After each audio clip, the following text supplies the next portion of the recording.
Canada on paper is not fast enough, right? But they're able to put things together, so that practice does contribute to it. You can't give me gold, silver, and bronze in the 100, gold, silver, and bronze in the 200 at the Worlds, and y'all still lost. That's funny. I'm crazy. sorry.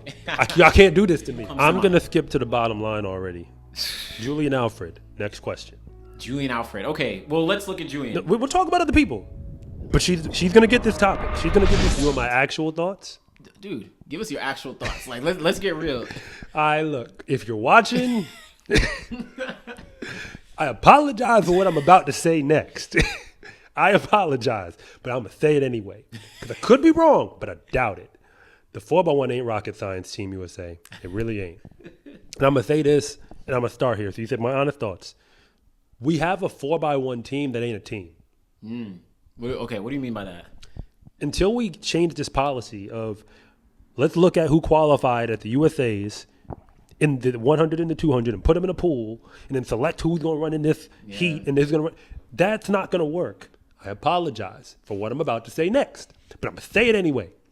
Team USA is supposed to be the world record holder in the 4x1. You're severely underachieving in the handoffs. I'll say, though, that on the men's side, I definitely, well, I don't know if I agree that Jamaican men during Bolt's era were insane, and they had the talent. USA men, they definitely faltered significantly. If you compare them to the men we got now. The men we got now, they should... To that team they got. The team they had to the men we got now. Wait, the team if our men actually ran the way they're capable of... You think they should have been faster than Jamaica? Yes. Add up the 100 meter, the open hundreds of everybody on the team. Yeah. Subtract at least 2.5 from that clock, and they should never, at any point, ever be slower than that number. Ever. Okay. If they were ever slower than that, dude, you're talking about. Then okay. So that means 37.5 is by far the slowest we should ever be. That's wild. At the Team USA 4x1. This is a take, man. I promise you. I know that some people are going to have an issue with what I'm about to say. Okay, I won't say I promise. I have strong confidence that if you let me coach Team USA 4x1, but I don't mean let me coach it when the people who you just gave me in the last week. You can't just have your first race be the World Championship semifinal or the Olympic final. Like, that can't be your first time y'all running. Like, I'm so confident that we have this talent to break the world record. If we don't break the world record, it's a failure. That's how I see it. I think in theory it works, but the problem is the politics and the selection. Like, we're never going to get to a day and age where the athletes are practicing multiple times, weeks on end before an Olympics or World Championships. It's just always going to go based on Canada knows who their 4x1 is. That's different. Japan knows who their 4x1 is. Andre DeGrasse, he can go. He doesn't have to go to Canadian trials. But he's been running with the same people. But that's what I mean. From like 2014. But that's what I mean. 2015 or whatever. They don't have to deal with selection. Canada has had legit the same relay practically from 2015 till now. They've only swapped out one guy. Yeah, like literally. And they did it twice from then until now. I think Canada gets it right. It's Brendan Rodney, it's Andre DeGrasse, Aaron Brown, and then a player to be named later. Yeah. I know who the guy is. I'm forgetting. I apologize. Yes. If you're watching, we apologize. We know your name. Yeah. We really know your name. Is it Jerome Blake?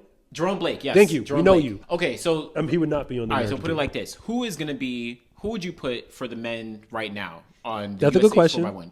Christian Coleman is still the leadoff. I think y'all got that right. That's set. Respect. That is a lot. Because he's the best starter. Absolute best starter. Now, granted, he's starting on the turn, but his college career taught us he can still run the 200. And he showed last year in he was first off the turn at the USA's in the 2.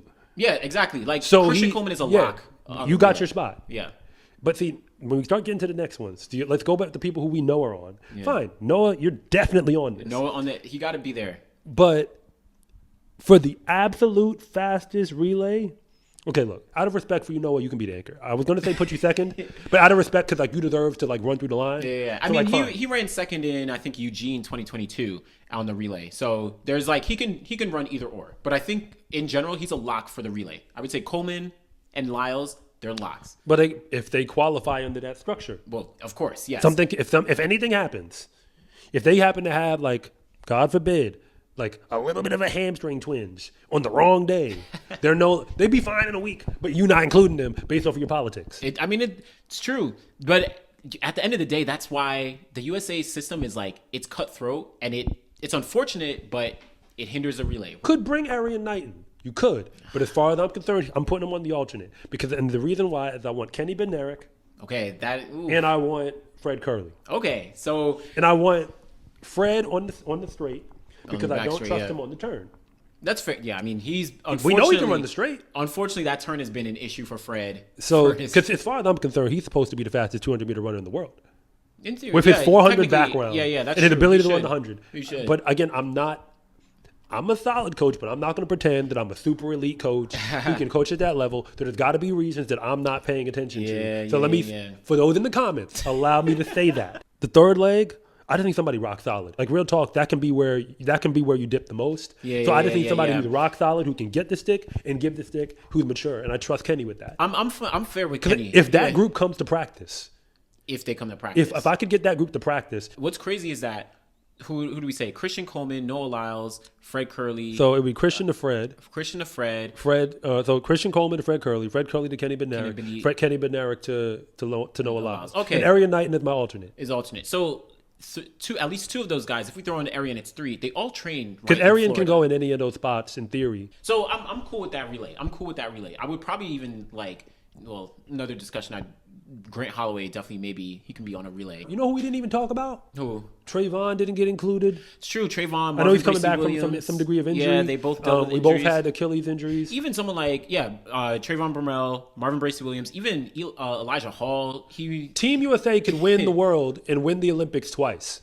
That's how fast we actually are on the clock. I don't go as far as you do. I think Jamaica. I have math. I mean, it's fair, but you got to execute. And they haven't executed because they don't practice. Listen, check me out on this. Do you really believe that a 4x1? Remember, the four guys are all off the table. Yeah. Now we're going to the next group. Yeah. You're trying to tell me that Marvin Bracey Williams, yeah, Trayvon Bromell, healthy. Let's put Cravon Charleston in there. He's a American champion. Yeah. Let's throw him in there for fun. You could throw Brandon Carnes. He was forfeit UFAs. Look at all the bodies we got. And then you got Arian Knighton, of course. Yeah. We don't see him. That team. If that team came to practice with me, I'm confident that team could still win the Olympics. They could. But we have to practice though. You got to practice. Jamaica doesn't have the same issues that when Bolt was on the team. Man, you really think they were wondering about who was going to be on the relay? Well, they knew who their relay was. They knew what their relay was. They knew who their relay was, man. They still had to knew put Johan was coming. They knew still had to put Bolt was together. coming. They knew Michael Frater was coming, and they knew it was going to be a player to be named later. There's a couple years that Jamaica switched out. They used guys like Nickel Ashmead. They used some other guys. If we could get Team USA to perform at the same quality cadence that I could get out of some 4x1s in the NCAA, yeah, there would be no contest. There wouldn't be any debate. Team USA would just be far and away better right now. On the men's side, we'd just be far and away better. Yeah, Jamaica's not really in the conversation right now. Because other teams just aren't fast enough. They're not fast enough. Japan's not fast enough to run with Team USA if they come correct. Exactly. Even Canada on paper is not fast enough, right? But they're able to put things together. So that practice does contribute to it. But I just want to see both sides of practice gets you super far. But even without practice, okay, let's do the math on this. Mm-hmm. Even without practice, let's just say they acted like a high school team and did some 4x4 handoffs for a moment. Yeah. Let's just say they did that. Yeah. And we put out the four guys that I mentioned for Team USA. They're going to run under 39. If they ran like a high school team, they'll break 39. They can do everything wrong.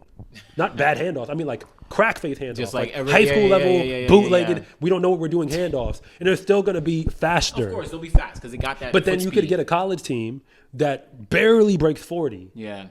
With guys who can't break 10.5. And they're able to, and that's true. That's what Japan is able to do. And that's what I'm saying. Right. I agree. I think I'll say just on that, the guys, we're definitely not seeing what they're capable of. The Olympics this year, on the men's side, I want to see a world record. And if I don't, come on, fam. Real talk. I know you can do it. We'll see. I know you can do it. You can't give me gold, silver, and bronze in the 100, gold, silver, and bronze in the 200 at the Worlds. And y'all still lost. Nah, that's funny. I'm sorry.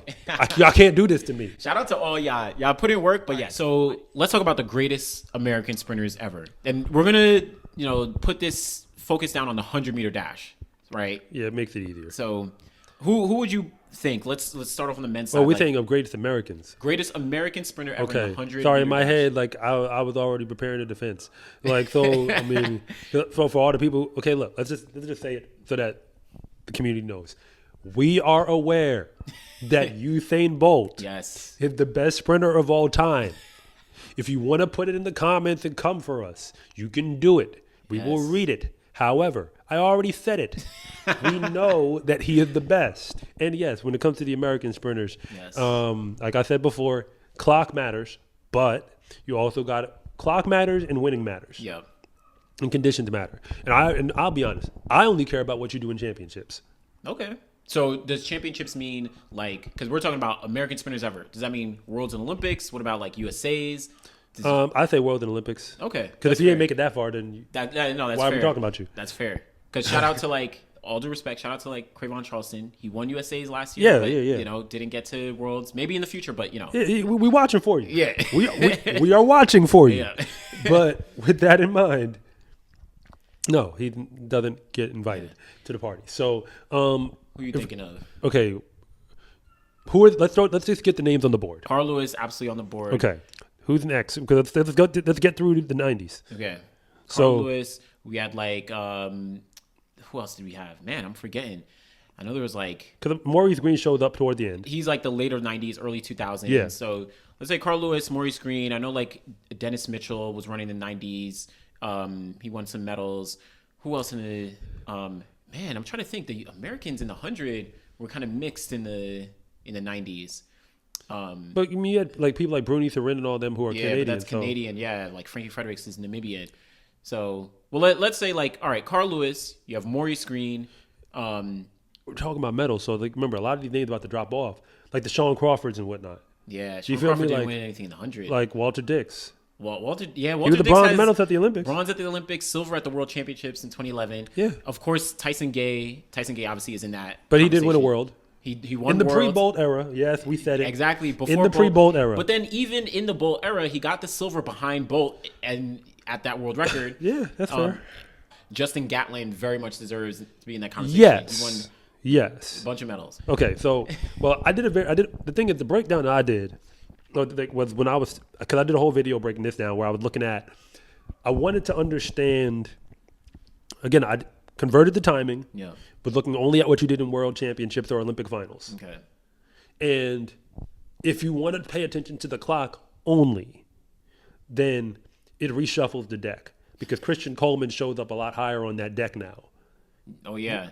And Okay. like Okay. he's doing way better. Justin Gatlin starts falling further down. It's fair. When you start converting the times and saying, so what did you do in the finals when we actually look at the wind gauge and the altitude? That's fair. The only thing that I'll say though, because it makes sense, but Because he wasn't winning a lot because Bolt was there. exactly. He had 04 and then He has 04, he won in 05, and then, yeah, he has a bunch of silvers. But what I will say about the clock is, like, so I was looking at, like, Andre DeGrasse from Canada. His personal best is 9.89 seconds, but he has a bunch of medals at the Olympics and the Worlds. So it's like, I give more credit to, like, if you're able to show up at Olympics and Worlds. So that's why, like, someone like Justin Gatlin, I give a lot of credit. Even someone like... Oh, yeah, definitely. even someone like Fred Curley, I think Fred Curley has a better 100-meter career than Noah Lyles. Because he has Olympic silver, he has world gold. So it's like, I mean, you could say that, but like, keep it a buck with you. Do you really think he's beating him right now? like, keep it but with if right now, if we're talking about right now, probably not. But I If don't Noah know. Lyles is ahead at the 60, which he is, He is. I mean, all right, yes, right now, like he's not beating him. Noah Lyles is, of course, you yeah. know, So you saying career up until that point at that moment? I mean, if we're talking about all-time career, then yeah, Fred Curley Noah, is ahead of. Noah just bought himself into the conversation last year, and now he's Exactly. looking like he's actually trying to like own it. He's trying See, to. The reason I bring him up, the thing is, like, the conversation we're dancing around is, remember, we're talking about greatness, not Yeah. just throwing up numbers. Exactly. Remember, greatness is a small group. It has to be a very privileged crowd. Yeah. So there's the people who submit applications. That's how I see it. There's people who submit applications, just like the Hall of Fame in the NBA. Yeah. You know how you can like be up for the Hall of Fame, but you're not in it. You feel me? That's a fact. I'm just being like, I am nominated. You follow? So, oh man. So then once you get on the nomination list, then we still got to select from there. And then there's the best of the best. So Noah is already, I know we're talking 100, but I remember watching the USA's. He got third. Cravon did his thing. Yeah. And when I saw Noah, I remember seeing him after the 100 and like, you know, him making the team. And I'm like, okay, like, 100% know what to make of this, but I'm aware that like something special is happening. Yeah. And then when he wins the Worlds, the way he did, because to me, he was the best sprinter in the rounds. When I saw his first preliminary round or his first heat, because I watched it live, which I don't get to do often, but I actually was able access to a TV at the time that they aired it. Doesn't mean it was live. It's the time they aired it. So like, regardless, I was like, I think he's gonna win this one From the heats. from that first heat. Oh, okay. Because I thought because he from the ran semis. down Omanyala, That's true. and it was the way he did it where I was like, I think he's gonna win this whole thing. That's but then fair. when the final comes, and then I'm like, I think he's gonna win this whole thing, Ugh. and then he wins the whole thing. That's true. I'll say now I didn't think of from the heats, but I thought from the semis. But that is a sign of greatness to me. I know, and this is the eye test, where I know like in other sports I use this, where I'm like, when you just kind of have this sense now that this person's on another level, because it's like you could root for other people. Yeah. Like you're allowed to do it, but be honest, are they going to win? I know exactly. You got to put your No. like what's realistic. That's fair. But if we're talking greatest American sprinters in the 100, I mean Noah Lyles is not in the conversation yet. Getting there. He's in the top. He's in the top 5, and that's top mathematical. 5. No. No. There's no way. I could. If you check the clock, You're talking about American sprinters. if you check No. the We can't do clock. The clock is one thing. You're not putting Noah Lyles ahead of Carl Lewis, Maurice Green, Tyson Gay, Justin Gatlin, Christian Coleman. Mentioned Walter Dix. Mentioned Fred Curley. Are we gonna do the whole Usain Bolt era thing where because he was there, we just don't count that you don't win? Is that what we're doing? No. Because I believe people run faster because he was there.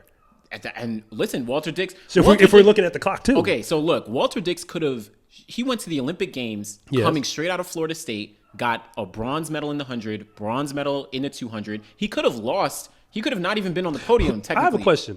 Name somebody else in that race. I can name. I know. Name one. Richard Thompson won Okay, silver. aside from Fourth place. name anyone else. You had Doc Patton was in that race. Michael Frater was in that Okay, race. respect. Asafa Powell. I forgot who I'm talking to. I know. I forgot who I'm talking to. Come on. Because But my point is like, I feel these you, are I not feel you. names that we bring up in these That's conversations. fair. That's fair. The thing is, it's all about time and place. Like, where were you when? Yeah. You see what I'm saying? Era matters. So you think Noah Lyles is top 5 greatest American sprinters? I'm not in saying 100? he's one. He's in I the think, top 5? I think he's already 5. You- He's already listen, at least 5. Listen, I have all respect for Noah. He can get there, but there's no. Okay, So he wait, had do you have- he had the world gold, and Okay. he had the world. This is my criteria. Okay, go ahead. He had the world gold, Okay. and when you convert the times about what you actually did in the championships, because that's all I care about. We're talking about greatness. I don't care about you man. running fast in like some random meet Okay. in like the Prefontaine or something. So Christian Coleman, he ran 9.7. He's the world champion. At to win a world So championship. that's why he's in the title. conversation. And he has. He's the world champion. And he has a silver medal. And he beat Bolt. And he beat Bolt. So he deserves to be here. So is Noah ahead of Christian? Not yet, Okay, is Noah? Ahead but of, he will be by the time this year's over, in all likelihood. I mean, that's a discussion because I love both of y'all. If you're watching, I love both of y'all. From what I've seen, it feels as if it's Noah Lyles and then the field. That's how it feels when it comes to the one this year. Noah is the favorite right now, but I think the field has a good shot. But let's say Christian ahead of Noah for now. What about Fred? Do you think Noah is ahead of Fred? Talking about a 100-meter career all time. I mean, Fred's career has been short though in the 100. I mean, Noah's career has been short. He only has gold. Fred has gold. Fred has they both got Olympic gold. silver. And Fred has multiple 10-7 or 9-7 performances. All right, fair. I mean, Fred to this point, yes. Okay. I just don't. I mean, I really want to see what happens with him this outdoor season. That's fair. It's fair. Meaning, yeah, like I mean, dude, Noah, I love you. I have so much respect for you. But right now, if we're talking about all time, he'll get there. okay. So, all right. So who gets your number one spot? Number 1 for me is Carl Lewis. Carl Lewis has 2 Olympic gold medals. And you got records He and stuff. won, and Because- he broke world records multiple times. Okay. Like he is the guy. He's number 1, 3-time world champion in the 100. And then after him, I put Maurice Green and then Justin Gatlin. That's my top 3 in that order. There's 2 ways to look at this conversation. Yeah. I mean, one is to look at it in terms of like with everything in the rearview mirror, because guys who completed their career, obviously they get a significant leg up. The thing is, like, I guess what I'm saying about Noah, and even when I look at Fred, it's like I see where they've been, Yeah. I see where they're at, Yeah. and I'm thinking, well, realistically, where is this going to land? When this lands, I expect Noah to be ahead of Justin. Ahead of Justin. Like, when it's all over, I expect that. Nah, I mean, Realistically, when it's all over, I expect him to be ahead of Christian. I can give you maybe argument ahead of Christian, but not ahead. Justin has a career Olympic gold, a silver, Olympic bronze, world gold twice. He has multiple silvers. Like Justin, How much do we care about the silvers and the bronzes though? Remember, the conversation we're talking about is greatness. It's the privileged group. You're talking about the people who got applications. Okay. I'm talking about the ones whose applications got accepted. No. So Give me the golds. Justin the Olympic has gold Olympic in gold. 04 and the world gold in 2017. Anything He also else? won world gold in 2005. Okay. He won world gold. So that's 3 then. golds. Okay. Yeah, and of course he has the times as well. You can convert them, but again, Justin has. The hard part for me on this is that because I've seen the dominance through the 200, that it's hard to get that out of my mind. Exactly. If we're talking It's about really, the 200, it's really Noah hard has, to like push set. that out. That's different though. He is set. 3-time world champion. He has the times like that's different. If we're talking about the 100, Yeah, only, well, that's set. He's set. But if we're just talking about the 100 meters, again, all due respect, love Noah. He could win Olympic gold this year, but he's not top 5. So, I mean, your top 3. I'm okay. I'm not here to battle it because if we're doing hindsight, I say when I look at trajectories, Yeah. I mean, I guess. What are you thinking? Okay, I'm gonna be emotional on this one. To be emotional on it, I'm almost gonna want to advocate for Maurice ahead of Carl Lewis. Ahead of Carl? There's no way. There's literally no way. Olympic champion in 2000. Okay. World records, right? Okay. And he has 2 worlds around that same window. He right? actually got 3 worlds: 97, 99, and 2001. So So he has. yeah, see, it's kind of like the LeBron Jordan debate, where what are you evaluating? Are you talking about the greatest hits, like the peaks of their careers, or are you talking about the longevity? And Okay. when you say longevity, then obviously Gatlin's going to win that. But the Yeah. thing is, like, Gatlin had LeBron syndrome when it comes to sprinting.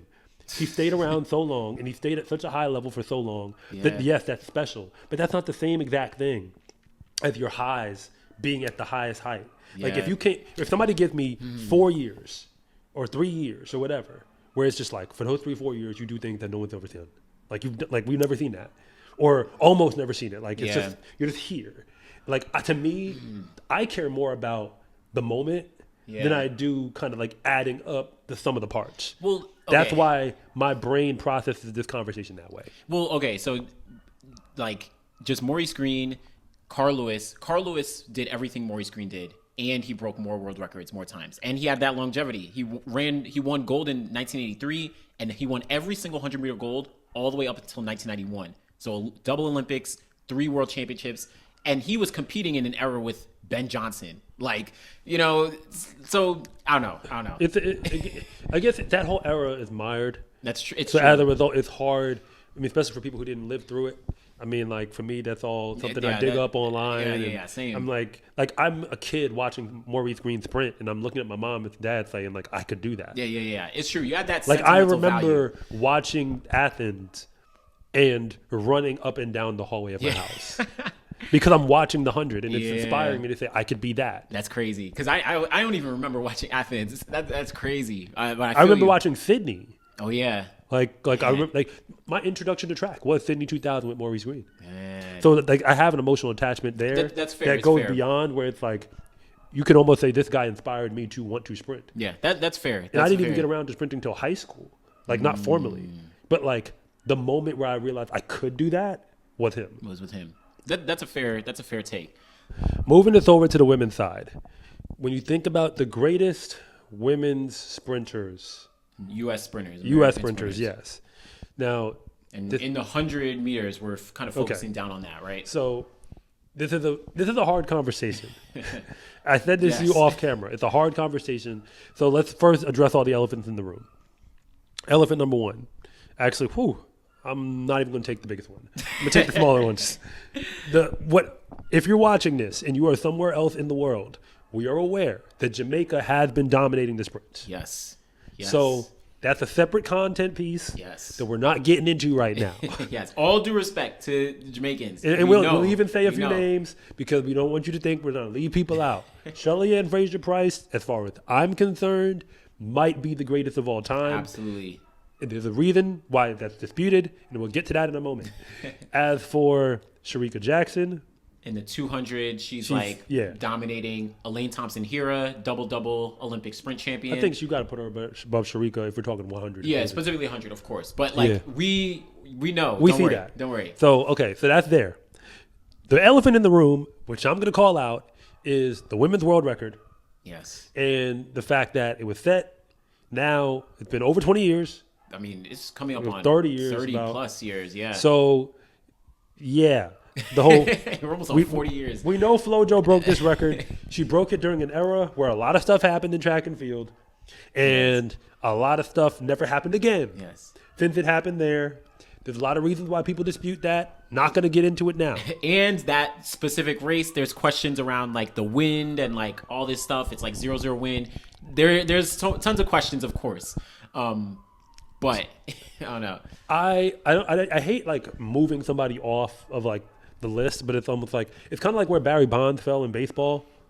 Where I don't want to say it's the same. What I'm saying is like people, it's either is he in the conversation or is he not? Yeah, you see what I'm saying? Yeah. I'll give her.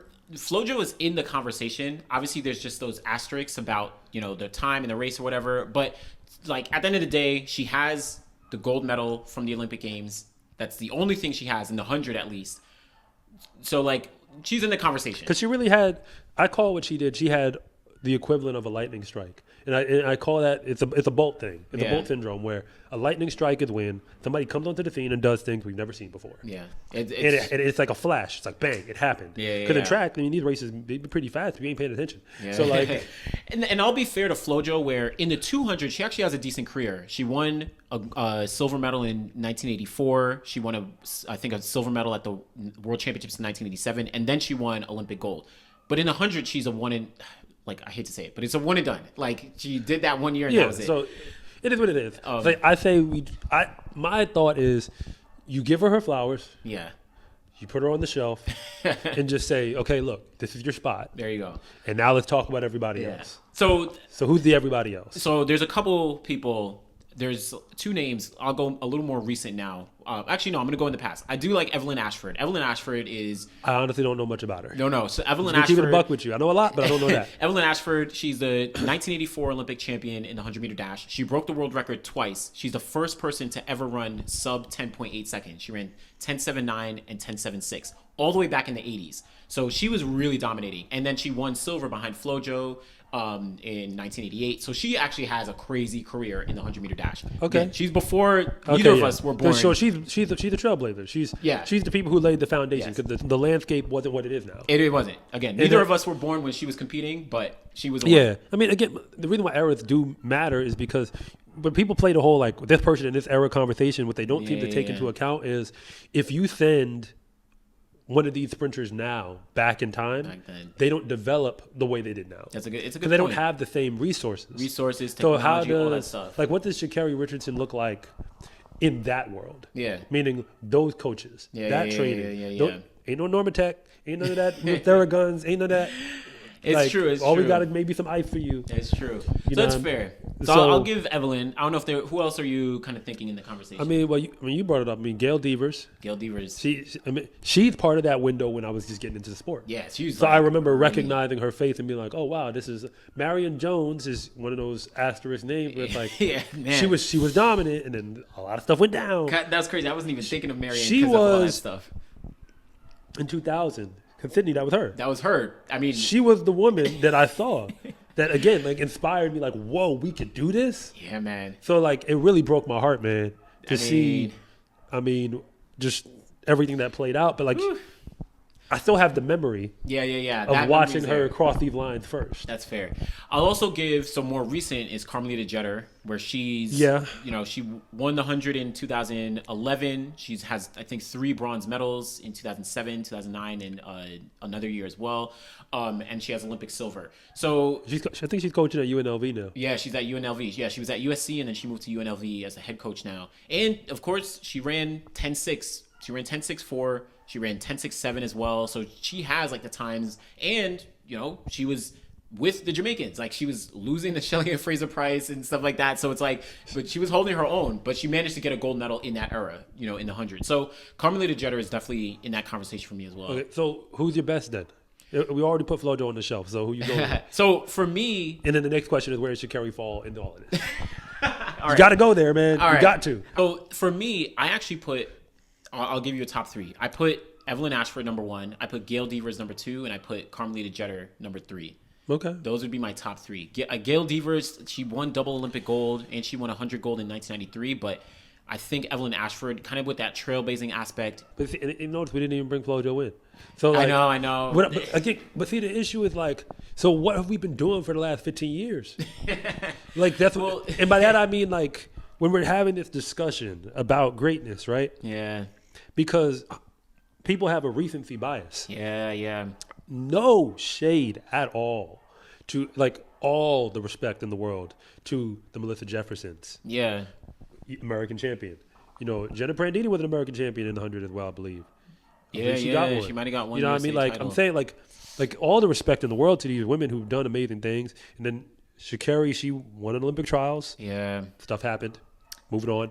And then after that, she has proved herself now getting back to the top of the world, literally. Yeah. So yeah. like, but I'm saying like the recency bias when we're talking about greatness, it it's feels like if I'm going to apply the same standard I applied to the men, Yeah.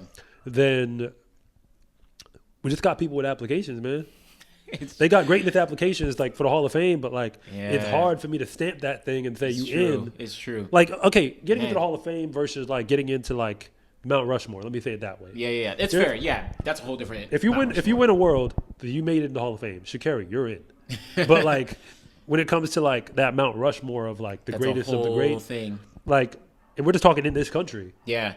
Like the criteria is pretty steep when you Yeah. start looking back across the years. I'll also give I was just thinking about it now. I'll give a shout out to Lauren Williams. She won She was just like the Justin Gatlin of her era as far as like sticking around. sticking around. She was around for so long. She has a world championship title, I think, in 2005, and she has world silver and an Olympic silver in the 100. She's another one who inspired me. I'm being honest. Yeah. Like watching her, and again, it was the longevity. You know you're killing it if we get tired of you. Where it's like, they still running? Man. They still here? Yep. I think And what's crazy is Lauren Williams might have run on the relay in 2012 also. Like, this is the later part of her career, and she might have been in, like, the prelims in the 4x1. I mean, USA had some issues in those relays. Of course. And on the men and women's side, we didn't even get into that. I mean, I feel like, man, that's a whole nother video. Yeah. But But- 4x1 USA. What do you think? All right, so let's talk about Sha'Carri. I mean, let me give it to you first. What do you think about Sha'Carri in terms of like all-time American sprinters in the 100-meter dash? We're talking about trajectory. So the thing is, what she's done to this point means that we're watching you. Yeah, That's the best way to put it. yeah. We're That's watching fair. you. That's fair. I can't, like, again, I'm saying this as from the outside. Yeah, Again, she's won the Worlds.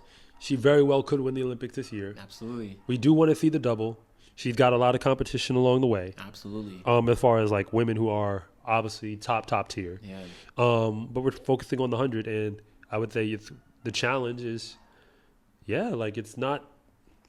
We can't just give you the crown. No, like, of course, of like you course. got the only way to take the crown is you got to snatch that thing. of course. And if that's gonna go to her, then from where we are, because she's 23, Yeah, she has that's what- years to go. like, she's got to being the problem with being the greatest American is that like you can't actually be just the greatest American. You actually have to be the greatest in the world Yeah. to get in the conversation as the greatest American. Exactly. That's exactly. the thing. Yeah, Because she might be the fastest American for a while, but she's gonna have to put up with Julian Alfred and others. And the all thing of is, them. because they're all young. Like All of Julian's them. 22. Julian is younger. Exactly. Yeah, right? so it's like people be acting like that's not a thing, but it is a major component that Yeah. like we don't even really acknowledge you. To like that gold she won, that was the validation that Sha'Carri needed Yeah. to now even start the conversation. Yeah, because she beat out, like you said, she beat out Julian and Shellyanne and Sharika, but she still has to do it again. But I think, like, yeah, I think it's fair. Like, she's not one of the greatest yet in terms of all-time career, Yeah, but she yeah, could she- win. In theory, she could win the next 3 Olympics. She could win this year. But that's Right. saying a lot because I mean, yes, granted, because it's not it's not like what we've seen from her has been so far and away impressive compared to what other athletes are doing. Yeah. Getting the win is what matters. That's true. Mm-hmm. But as I'm saying, like it's not the same thing Yeah. as actually. Being like great, you got to be greatest in the world, like at least in your time period. So it's fair, right? And we spoke about Carmelita Jett or Lauren Williams. They have multiple medals. I think Sha'Carri is on that trajectory. Yeah, People are coming for that as well. just like I said, Sha'Carri could win the next 2 or 3 Olympic Games. Julian Alfred could also do the same thing, right? A couple other people could also do the same thing. But I think Sha'Carri is at least in a position where she is, unless like something crazy happens, she is very likely going to be one of the greatest American sprinters in the 100-meter dash. I mean, I'll end my thoughts this way. I knew she was special her freshman year of college because what Sha'Carri is doing, and this is put it in perspective. So no, we can't just give you the crown, but let's talk about where you're at on the trajectory. She comes out of high school, and SCA, I wasn't even putting out recruiting rankings or anything like that at that time yet. But yes, she was the best sprint recruit that year. Like that's just what it was. Yeah, she was. So she was the best in high school, goes to college, and by the end of her freshman year has figured it out to win the 100 and wins it in record-setting time for the college level. 2020. A lot of stuff went down. We all know why. So there was nothing for her to compete for, not legitimately. 2021, she wins Olympic trials. Yeah. We never really thought what she could do. From there, by 2023, she is the world champion. That's just what it was. Yeah. She's the world champion. She was the American champion. Nobody really doubted that. So the real question, I think that the real question we're addressing is, are there any other Americans? Yeah. Who can run with her right now? I mean, like current era. Is there a name that you think, if it ain't her, who it's going to be? That's the real conversation that we never had. Well, I know. Right now, I don't see a name that I can honestly say in 2024, if it's not Sha'Carri, then who in the 100? I mean, yeah, probably Sha'Carri is obviously by far. I would say Aaliyah Hobbs, Melissa Jefferson, they have that potential. Even TT Terry and Tamari Davis, they have a lot of potential. I thought last year Aaliyah Hobbs, she got injured, but she was kind of on a trajectory of like, I can do something really special. She's been dealing with so many injuries, but yes, Sha'Carri is like obviously currently. I mean, greatness is a very privileged group. Yeah, Aaliyah Hobbs is an incredible talent. I acknowledge it and I move on. Micaiah Briscoe gets slept on because she basically does it indoors. That's true. Like, there's a lot of great talents. Yeah. People who got all the talent that we wish we had, and probably most of the people watching. Like, I'm just being honest. Because to make it to that level, you got to be special. You have to. Like, it's not just good. Yeah. Not just great. You got to be special. Yeah. But then now we're talking about the greatest of the great just to even get in this conversation. It's fair. So for that reason, if it's not Sha'Carri, then who? I mean, tell me. That's fair. I'm sure the comment section will let me know. But it is what it is. You might get mad at me, but I'm going to say it anyway. So as far as trying to determine who is the best, that means we got to put qualifiers of greatness. Yeah. So what is greatness? Greatness is you got to break a collegiate record. Absolutely. You got to win an NCAA title. Yep.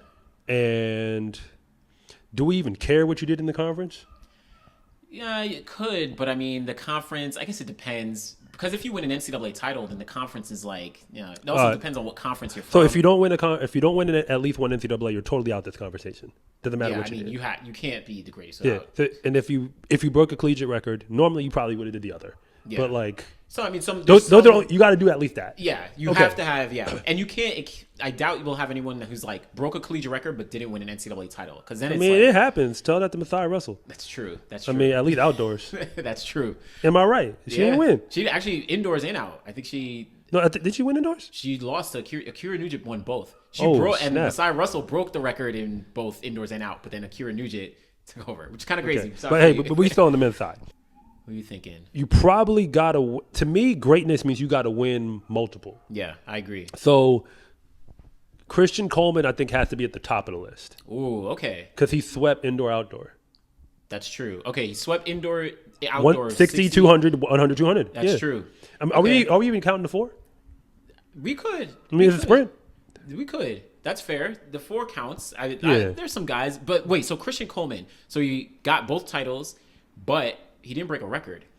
What are you talking about? He was the collegiate record holder in the 100. Oh, you're right. And the he 60. He did. Okay. My bad, Christian. I forgot. He did both. Yes, that's true. Okay, so he definitely according to what we're discussing, he's probably the best. That's true. Okay. Like, we can keep talking, but like, I feel like the conversation's already over. Okay, well, okay, so what about, I know this isn't sprints directly, but what about Grant Holloway? Because He's won. the most talented athlete, I think, of all time. 'Cause- You could even argue he's the greatest collegiate track athlete of all time. Technically, I did on my channel. If you watch that video, I said he was, because I did a scoring table, because you Yeah. know me, I'm that guy, where when I did the scoring table, I'm tabulating like who did what. Yep. And I was counting conference. Because remember, people don't know, Grant Holloway long jumped, Yep. did the 110s. They could use him on relays. He was always on the relay. And he could still open sprint, which Yeah. they normally didn't. But the one time they let him do it, he won the 60 He won at the 60 meters NCAA. indoors. But he wasn't doing enough sprint races to technically get into this conversation. That's fair. That's fair. I think because I was looking at his 60 meters that he won, and he was able to he won indoors. He won multiple, relays outdoors as well. So I gave him a little grace, but I don't know. I guess on the sprint side specifically, then Grant Holloway maybe wouldn't be in it. But I feel like when it comes to the NCAA, Yeah. we go through different zones, though.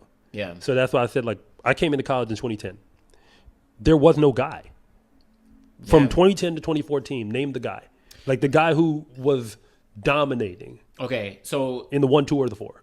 then what about But, someone like Michael Norman? He won indoors and out. He didn't stay in college long enough. That's his fault.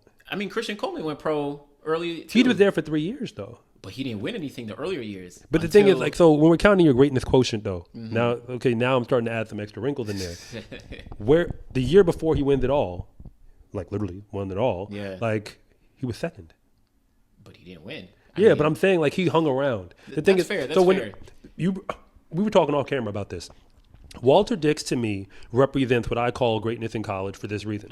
You have to stick around long enough for us to get sick of you. It's that simple. That's fair. If you're not around long enough for That's us to fair. get tired of seeing you in the winner's circle. And that's what he did. Where as a freshman, he's coming in and he won the NCAA 100, right?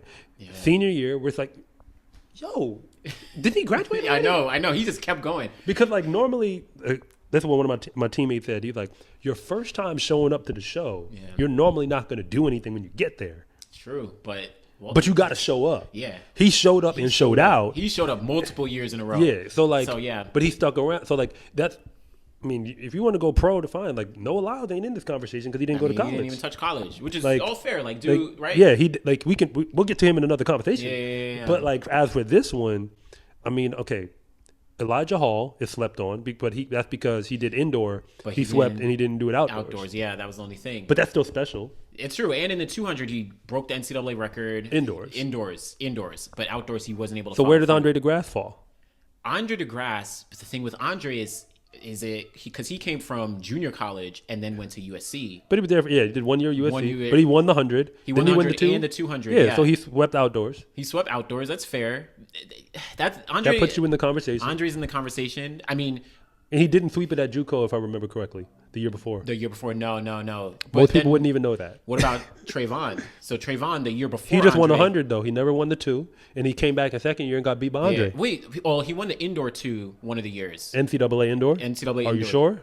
The year that TFR will tell us if we're wrong. Listen, I think it's the year that I think it was that Because he didn't 2015 make the 60-meter final. I know because I Yeah, checked. both His Andre- freshman year, he did not make the 60-meter final. both Andre and Trayvon didn't make the. Well, 60 Andre final. wouldn't make a 60-meter final. That's anyway. true. That's true. Like the way he think- runs, he wouldn't. I Like, think that was 2015. I think Trayvon won the 200 indoors, and in 2014 he had won the 100 outdoors.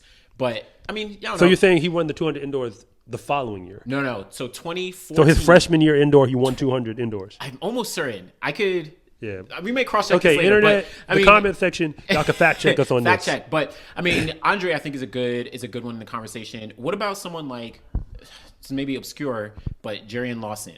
So he won the 100. One hit wonder.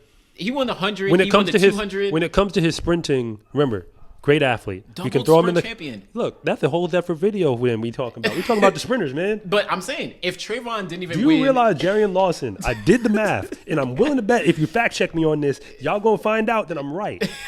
Jarian Lawson literally never won a 100-meter dash ever in his entire college career until that NCAA final. is that not what matters? No, he Is did. that I'm what not knocking matters? that. He did sweep it, and that puts him in this conversation.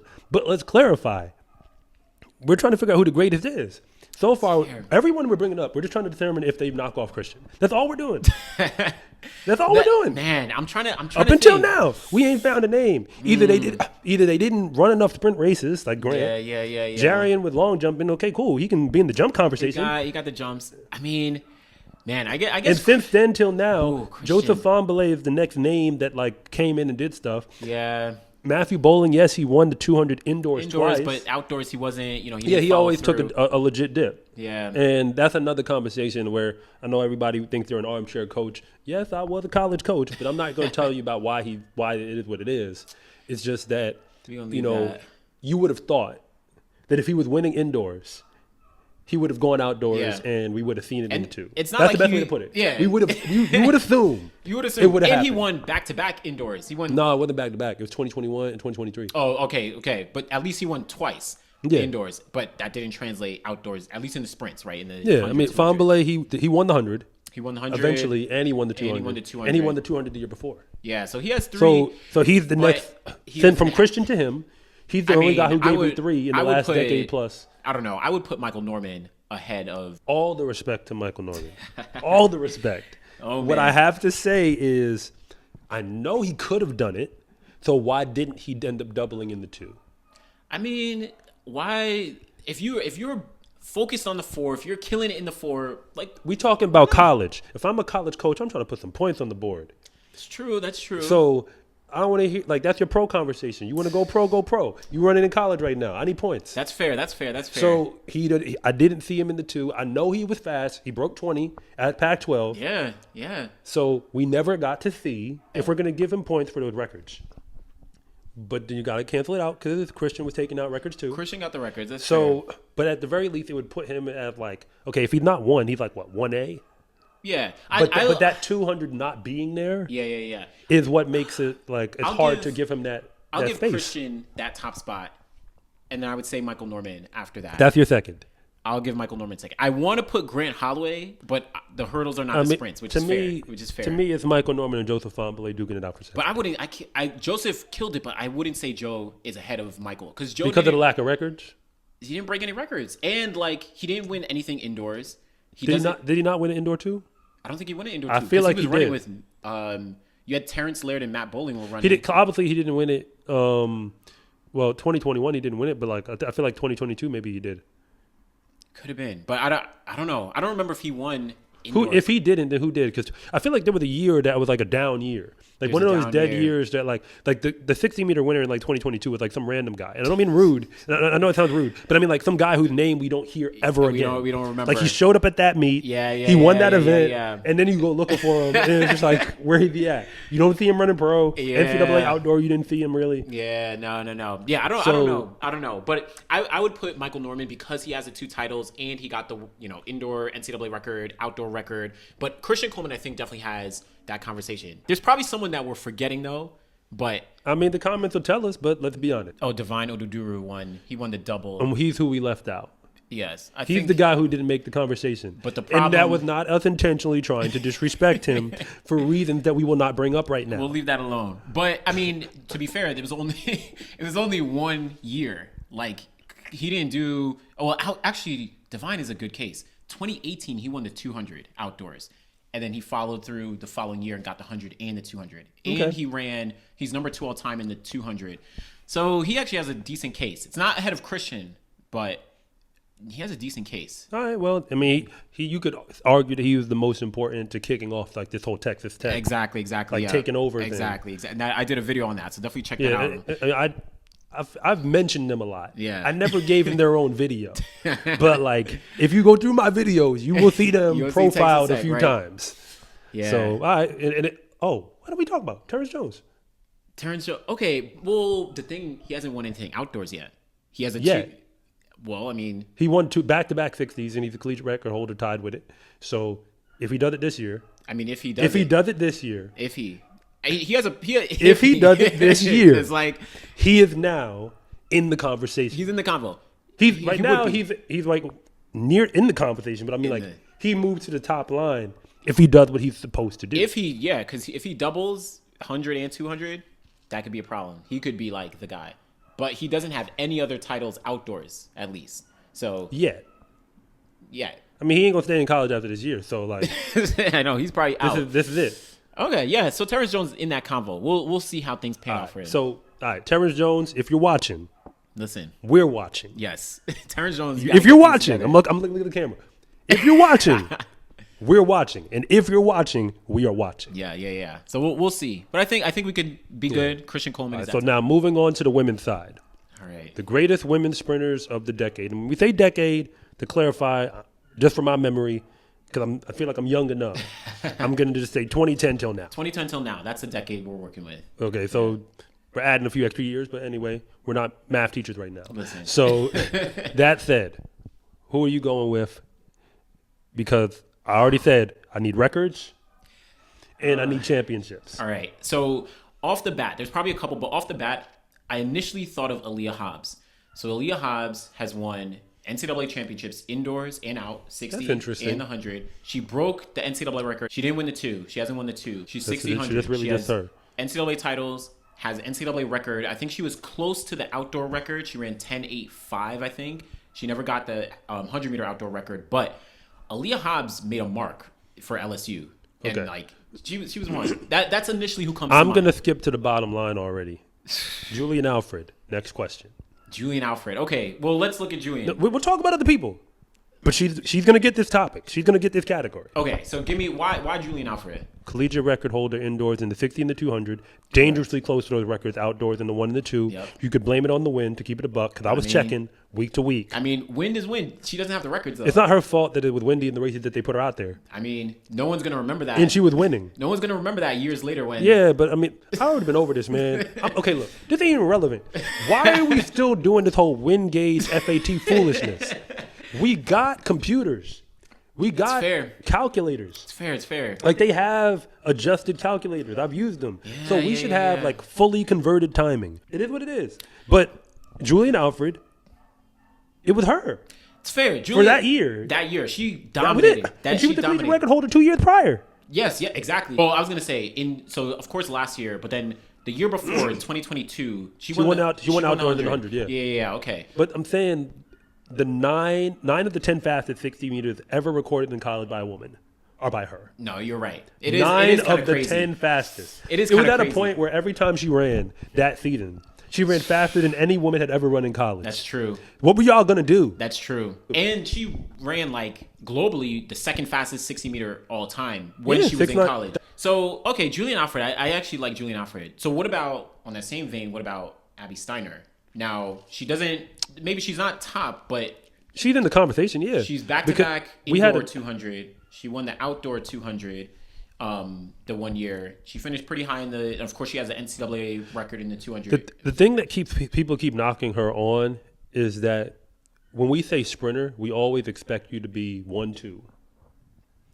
That's what we expect. Yeah. And the truth is, she's a 200-meter sprinter. Like as far as I'm concerned, I think that's abundantly clear. Well, when's the last time she ever ran 100 and did it at a level that made you think she was going to win a major championship? Well, in college or beyond. Well, in college, she got. She never won NCAA. She never won, but she was in that. She'd be in the final, but like. I mean, she finished like third place or something like that. Abby Steiner. Making the final is not the same thing as winning it. That's true. You know this. It's true, but it's not like she just made the final and finished 8th place. There's a couple athletes who like made finals. She didn't even go top 2 though. But like she was in that conversation. She's in the conversation. And she was running. Don't get me wrong. It's not like she was running 11 flats. Okay, what about Jenna Prandini? Jenna Prandini, she won the 100. She won the 100. She never won the 2. Well, she was jumping as well. She was jumping, and we can't count that. And it's like the thing about Jenna is like, but she only won once. Yeah, she won. And she won the 100 didn't have once. like fast times. She ran like 10.9 maybe. You know how Jordan said in basketball, you can't compare eras. Yeah. Yes, we have the clock and we can. The problem is you got to understand that like technology, resources, training regimens, all that. There's stuff that they got right now. When I became a college coach, they got these kids out here with Normatec on their legs. Ain't them Normatec when I was in college? Oh man! You know, like Theraguns like came out when I'm leaving college. Like it became a thing. Even though they're mad expensive. Now I'm walking around Marshalls and there's like a fake Theragun. Like, dude, for like $29.99. Yeah, when this thing was like expensive. You could buy these things like. I'm just saying, like, winning to me matters just as much as the clock. Okay, that's fair. You can't just put it all on the clock. So I guess I just wouldn't put Jenna in the same conversation as Abby That's or fair. Julian or anyone. So who I was thinking of also early part of the decade, but was Kimberly Duncan. She ran for LSU. She was the girl or the woman for that matter while I was in college. Yeah. Where it felt like it's her and then everyone else. Everyone else. And she had back-to-back titles in the 200, indoors and out. She didn't, break any records, but she was that. And I think arguably... Because LSU, well, I remember we're talking about individuals. Yeah. But they've been the sprint program. It was them and Oregon duking it out. Yeah. They've exactly, them and Oregon, they've been dominating for... decades. Obviously, 2010 to 2020, it was them two. They were, yeah. If you didn't go to either of those, you weren't winning anything in the sprint if you were. Because you had, English Gardner, Jenna Prandini, Hannah Cunliffe, right? Who transferred over there. That's true. But then, you had so many from LSU. Obviously, Aaliyah Hobbs, we spoke about recently. Deja Stevens, we left her out. That's true. Deja Stevens. But it's what it is. I'm actually, I feel like Kimberly Duncan deserves a lot. She actually might be higher. She's the most underrated as far as for what the reason you're mentioning. And I think because she didn't do much in her pro career afterwards, but while she was in the NCAA, she was like that girl. Yeah. But is there anyone else we might be missing? Right? We said Julian Alfred. The thing is, nobody's standing out. You had Kemba Nelson. She's Oregon as well. But she never won out. She won the 60. She won one of the years where 60. Julian was supposed to win, and she did it. Yeah, she won the 60 meters indoors in 2021, from what I remember. That's when Julian was supposed to win it. Yeah. And she underachieved. So Kemba's in there. I don't know. Favor O'Philly gets slept on because she was never winning anything because she had Abby in front of her. Then she had Julian in front of her. She had everybody, yeah. Like she just happened to be running at the wrong time. Yeah, she was running. I think she was the first woman to run sub 22. Remember, reason why you can't just go off of the clock. Allison Felix, if you brought her to today's era, she would have ran faster than what she was running. Yeah, exactly. The climbs she was running, to just keep it a buck across her career, absolutely all respect. Those times don't hold up to what we see now, especially when she was in what would have been her college years. Yeah. But I don't think that matters as much because in this era, she would have ran what she had to run because she would have had Norma Tech and she would have had all that extra stuff to make sure that she was straight. No, that's a good point. No, it's fair. Yeah, the clock. If she had to run 21, she would have. She would have found a way. Exactly. You match up to your competition, right? You rise up to your competition. So, all right. So, I think in general, we got everybody. I can't think of anyone else. I know we didn't mention in the 400 anyone who was a standout. But was there anybody who dominated multiple years in a row? Probably not dominated, right? Because you have Lena Irby Jackson. She won the 400 once. Talitha Diggs won a couple times, but she's probably the closest that we saw. And then because even when Britton Wilson came in recently, but it wasn't like she just kept lighting it up by taking all the medals. Yeah. It was just she's supposed to take them all. Yeah, and she took them one time. Yeah, and then after that, it was that was it. Again, greatness is hard to achieve. It is. It's supposed to be.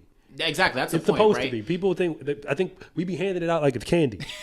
I know it's fair. You gotta know what it feels like. Because I'm gonna even add this.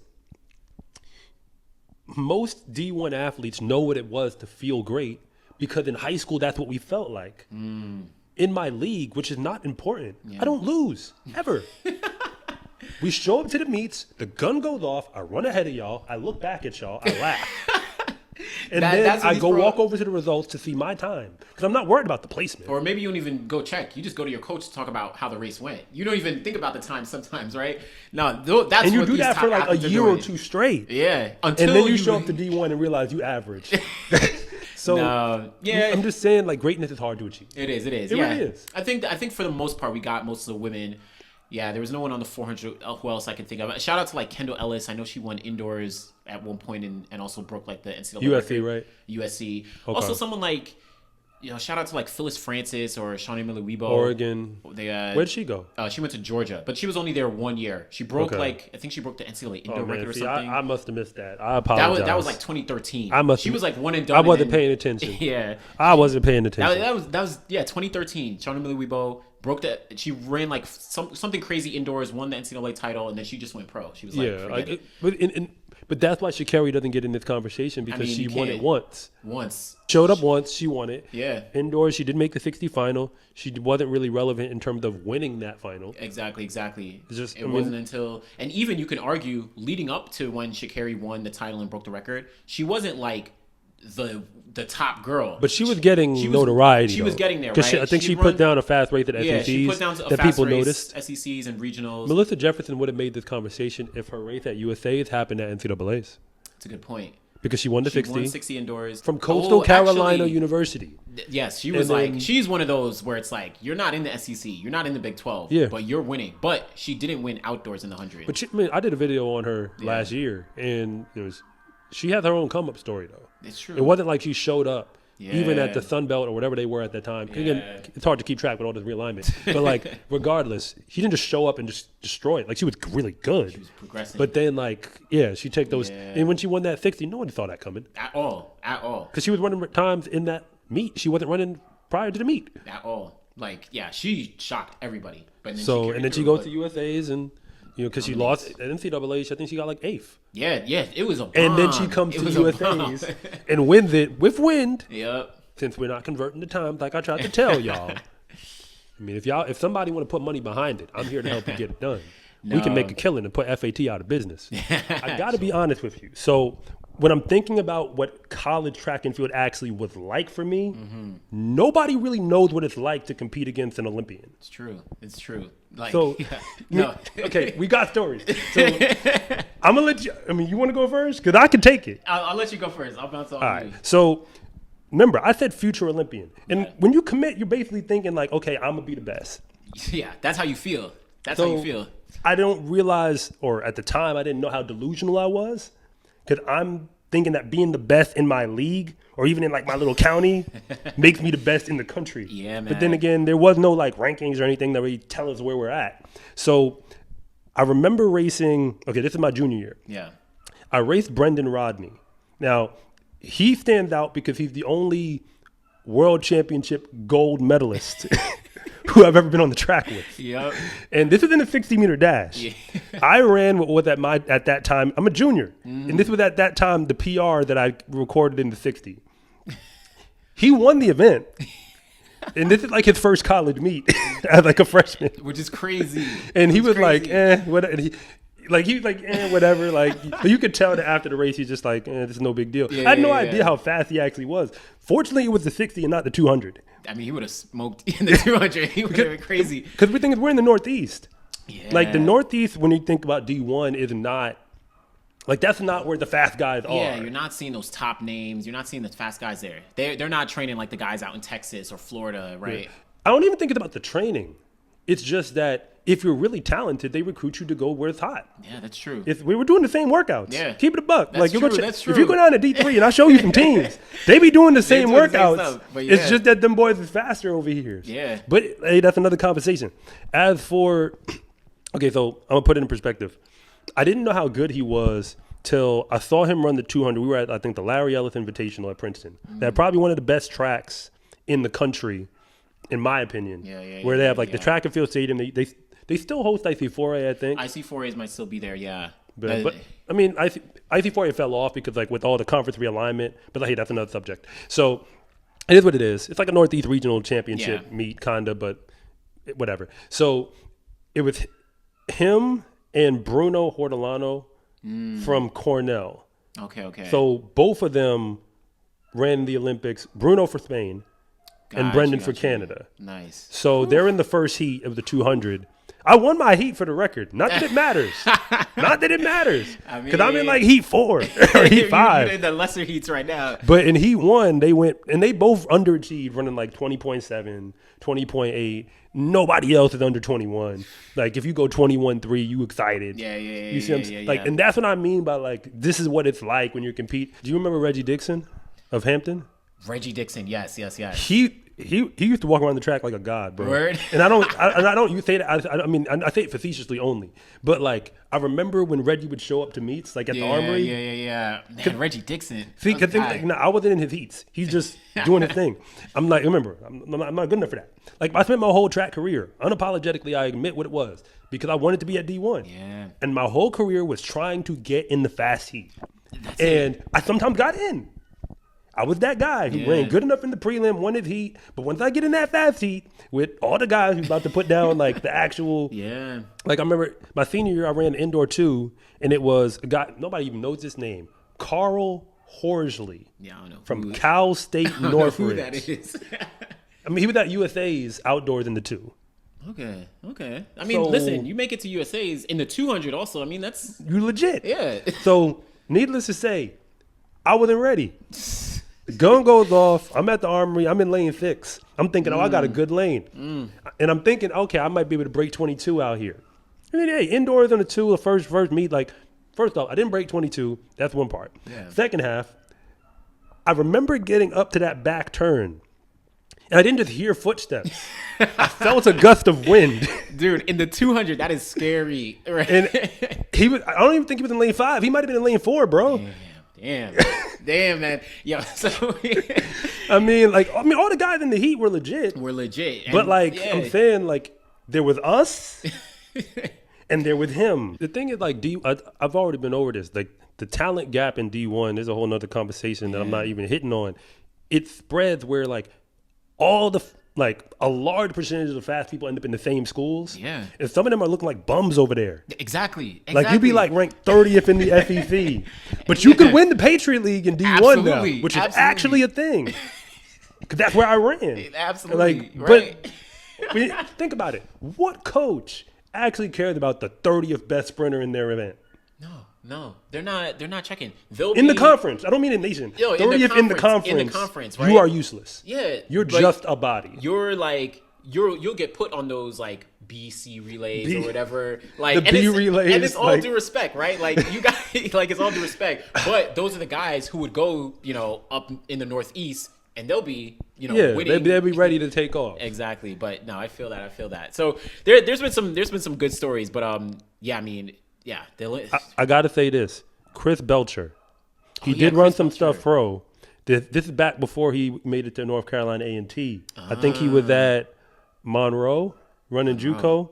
Okay, so I didn't even realize he was in my heat. I think it might have been at one of these Princeton meets, and he false started. Oh, yeah. So technically I beat him. Listen, that counts. Technically, a I false beat start him. means you did not win. So technically, again, I had no business beating him per se. I was in the last one. I got to say Carvin Encanada, who he ran for Kenya. And I did see him in these international competitions, like Worlds and whatnot. I was like, yeah, he legit, but he ran for Pitt. Okay. I watched him win the ACC 100. Yeah. Because they actually get on TV a little bit. So I watched him win it, and then he showed up at IC4A, and he was in my heat for the prelim. So I know who he is. He don't know who I am. Yeah, he has no reason to know. He's not checking for you. But I'm like, I know who you are because I just saw you win the 100 meter for ACC. And he was awful on the start. he just but once he gets to 30 to 40 meters, it's over. He just runs away from the rest of us. Damn. So when I look at the film, I'm like, well, I had him at 20. You had a little bit. I had him at 20. I mean, listen, end the race right there. You got to win, right? But again, what is it actually like? That's what I'm trying to get at. Most people have no idea, and I'm not saying you can't get better. You can. Like, I improved a lot, and probably could have improved even more in my college career without coaching changes, and everybody has their story on why things go the way they do. Of course. It's just that, like, the people who are actually at that level, they're not even competing during the regular season. Yeah. Like, your season is spent. The way I said it, we had one girl on our team who competed internationally for Puerto Rico, and she was a thrower. And then, like, she actually underachieved, you could say, 'cause she didn't make NCAA because you got to qualify out of the regional. But she was always like top 10 in the region, so she was supposed to go.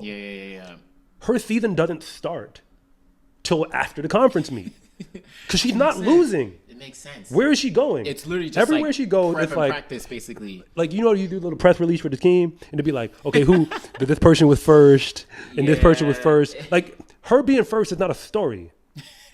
That's like the normal. Like, the story is if she finishes second or third. Yeah, that's like, okay, something happened. Like, we were just trying to, like, with her, and I mean, and I'll end it here, where, like, her thing was she had to run or throw in one meet, which was the regional meet. That's it. That was the only meet she actually had to throw in. Wow.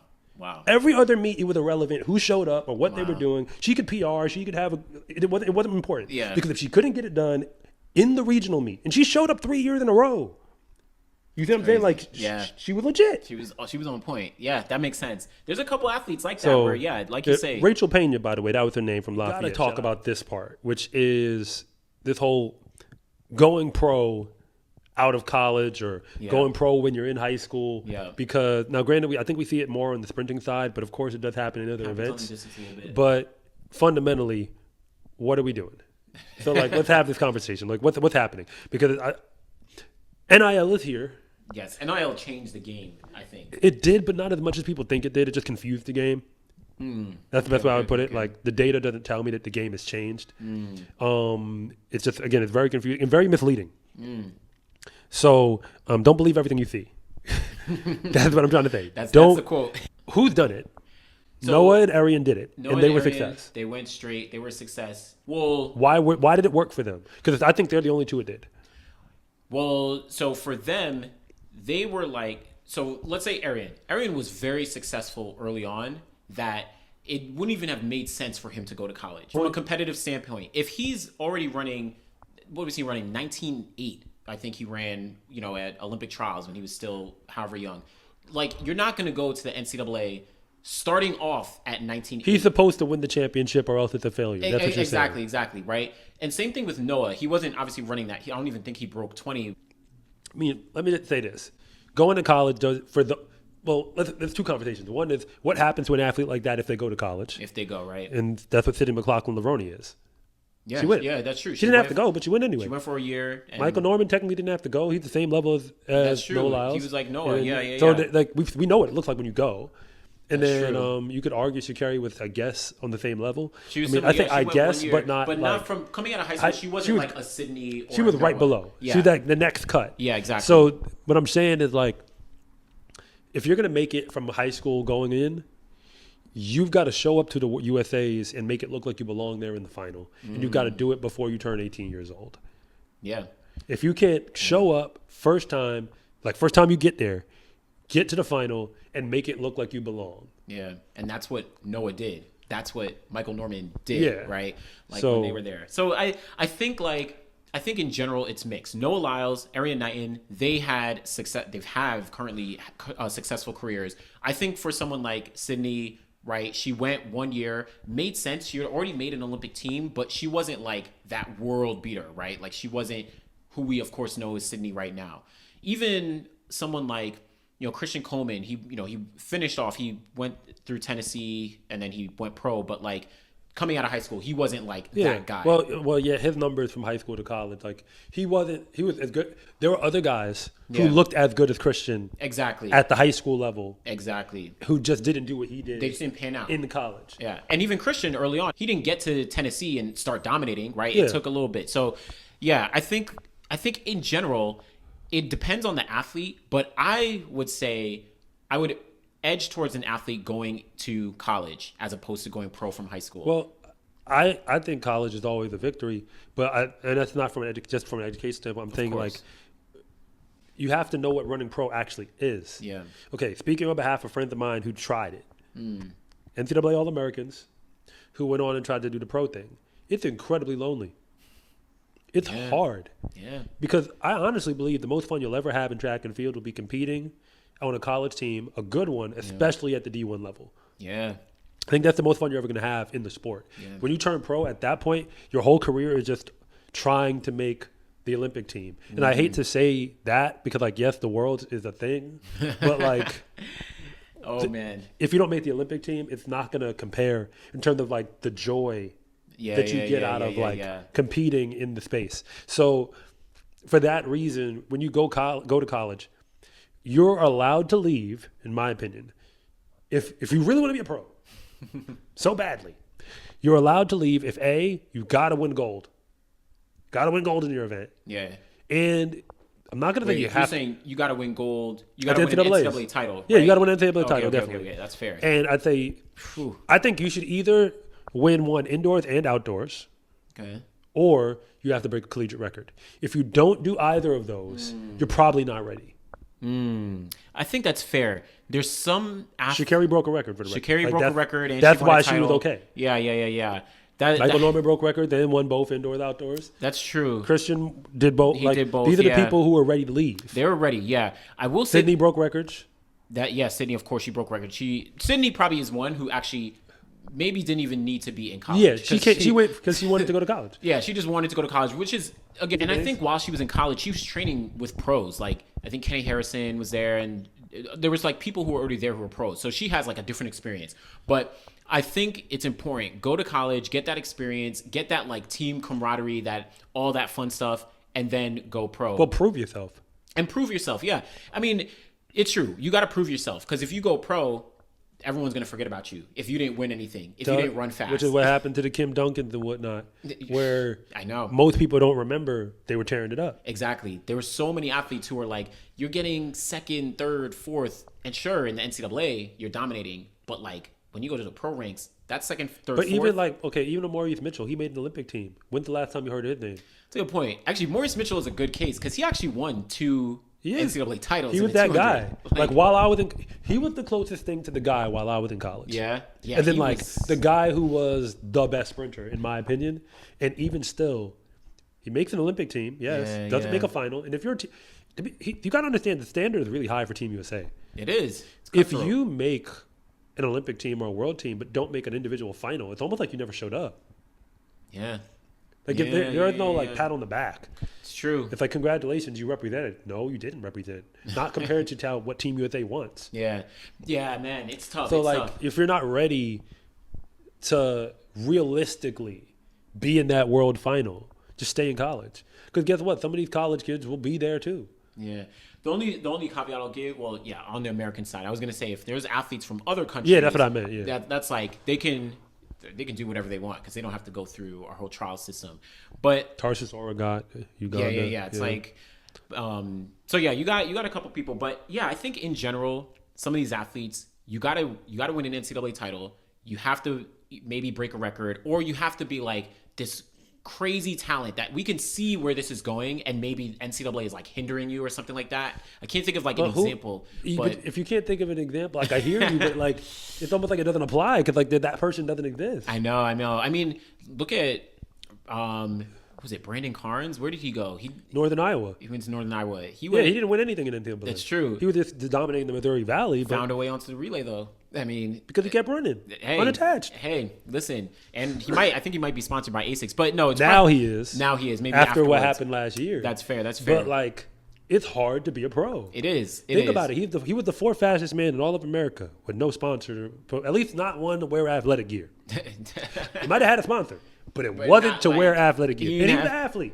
He didn't even have a shoe sponsor. Yeah, that's true. So yeah, I think like I'm trying to think of like anyone else that might be a case of like, okay, they could have gone pro and it made sense for them, but I don't know. Someone like actually TT Terry, I think she went pro 1 year before. She could have stayed a little longer, maybe. Yeah. Yeah, but I mean, she hasn't won anything individual, but she made world finals at least in 2022. She's of course has the relay medals. From a non-sprinting perspective, because I'm following all of it. Yeah. Hannah Mall right now in the pole vault. Hannah Mall in the pole vault. I mean, she could be a pro. She probably, yeah. But she's in the pole vault. Yeah, so I was gonna let's say be that's honest. different. It's like a different event. It's a different event. The pole vault is like a whole different like. But she's the best. She's the best vaulter in America, if you ask me. In America, on the women's side, you think so? I mean, we have to. Sandy Morris. We got to Katie see. Najat. You're right. They're there, but I'm saying like, I want to see what she does at the Olympic trials this year next to them. I mean, she'll probably make the team considering what she's already done and considering. And she'll probably go right back to college. Yeah, which makes sense. Fine. I mean, yeah, but that's my point. Like the NCAA is basically professional track at the highest level. Yeah. And people need to remember that. But that's because I said at the highest level. That's why you can get into D1 and win conference championships and be nowhere near that. Because all the talent is in the same leagues or same conferences where everybody's running, 10-2, 10-3 in the 100. And you look like a bum with your 10-38. They're like, yo, I ran 10-42. Oh, so, man. No, it's true. Like, yeah. And that was with a plus 2-0 wind. Yeah, like, right? You know what I mean? Like, yeah, you're getting a lot of these guys who are placing well at SECs, Big 12s. You go to NCAAs, maybe you make the final, but then you get to Worlds or whatever, or you get to USAs, and maybe you make the USA final. But I mean, look at JT Smith. Yeah, JT Smith, man. He went D2 national champion. School moved up to D1. They don't let him win at the NCAAs because of the politics of moving up, which is funny because he was technically the fastest guy on the clock. Gets to USAs, is the fastest collegian, makes the relay team based off of the rules they got. So, I mean, because he was in the final. He was the only collegian that made the final in the 100. He made it through, yeah. And, it's true. And Courtney Lindsay was the 100-meter champion, and he felt he's technically better than him. Yeah. But again, NCAA didn't let him run. I mean, it is what it is. Yeah. But now, first year of the pro. When's the last time you heard his name? It's fair. It's fair. No shade. Great respect to you. What I'm saying is, it's that hard. Yeah. Even he can be, because he looked great in that moment. Yeah. Until he now had to. Now you got to run with the big boys. I think like because it made me think of Christopher Belcher. You remember him from a couple years ago? He went to North Carolina A&T, I think, right? And he actually made some two individual teams, I think, in the 100. But nobody thinks of his name. Yeah, like he didn't pan out, unfortunately. No one's. But you say the word pan out, but like I know what you mean. It's just that like I'm just saying there's levels to this. And what it means to be a pro in track and field is either you are one of the absolute best in the world at what you do, or you are just somebody who works at Home Depot in all likelihood, or has some other side hustle. While you continue running track and field. Yeah. And it's a shame that it's like that. It doesn't need to be like that. I'd love to be a part of helping us change that. But that's what it is right now. Yeah, it's a fact. It's unfortunate. It's an unfortunate fact of our There's no sport money right in now. being the 15th best 100 meter runner in the world. Yeah, and even especially if you're American. I was gonna say if you're American, because around the world, it's different. Where you can be being 15th best in the world at a different country actually makes you really, really good, depending on what country it is. If you're American, I mean, and you got to the 15th best. Or the 20th best. Yeah. That means you might be the 10th best American. Yeah. But that's why I say someone like Christopher Belcher didn't pan out, because to make Team USA, even if it wasn't as stacked, I don't remember exactly the time. He made 2019 and he made 2017, if I'm correct. He made that was kind of in that window before Noah became what he is now. Before Noah, so you had Christian in there, you had had Justin still there. But like, if you're making Team USA, that means that like, okay, there's something here, because you don't just make Team USA. That's true. So that's why I say like he didn't pan out. But you're right that if you're an NCAA athlete and you're not winning NCAAs, especially as an American, or if you're not getting like top 2, then you definitely have to say, all right, should I go pro? Should I really make this jump? Or should I stick in NCAA, get this NIL money, right? Just continue to do what you got to do. And then later on, right, after your eligibility's up, go pro. I'll also give a shout out to Masai Russell, who, of course, she went pro recently, but she doesn't have a shoe contract. She's not with any shoe company. She's just working off of like different deals, very similar to like she did with NIL. Well, it seems like Matthew Bowling's doing the same thing. Matthew Bowling, because his joint says unattached. The fact that, again, everybody's doing what's best for them given the current situation. Yeah. But until we can step up the situation to a place where there's an organized structure for track and field where the athletes can compete. In other words, you should be able to be that unattached athlete, but have a league or something that you can go to where we can see Noah versus you. So you can have that moment to impress us. Competitively speaking. Or whatever. Like there's no entry point. You're just kind of just running random meets. And then normally with college kids. Yeah. And you end up with these high school kids running in professional meets just because they got a lane for whatever reason. Yeah. But it's a free for all. Yeah. And then if you look at the other events that ain't the sprints, especially, and like the 400 hurdles and whatnot, like you're gonna see some athletes, like once you get out of like the top 3, a bunch of people just running for clubs and unattached. These are the best in the whole country. Trevor Bassett wasn't even sponsored, and I think he won a bronze medal at the World Championships. It's like, like it's a shame that that's what we're dealing with. And but I'm saying it doesn't need to be like that. No, you just need some vision, and well, obviously there's a lot to work on. It's like a whole sport conversation. That's another conversation. Yeah. So my name is Anderson from The Final Leg, and I'm Coach Rob from SCA Track and Field. And thank you for watching this segment from The Finish Line. If you want to know what's really going on at the high school and college level, be sure to subscribe to Coach Rob Track and Field. And if you want more content on the best track and field athletes in the world, be sure to subscribe to The Final Leg.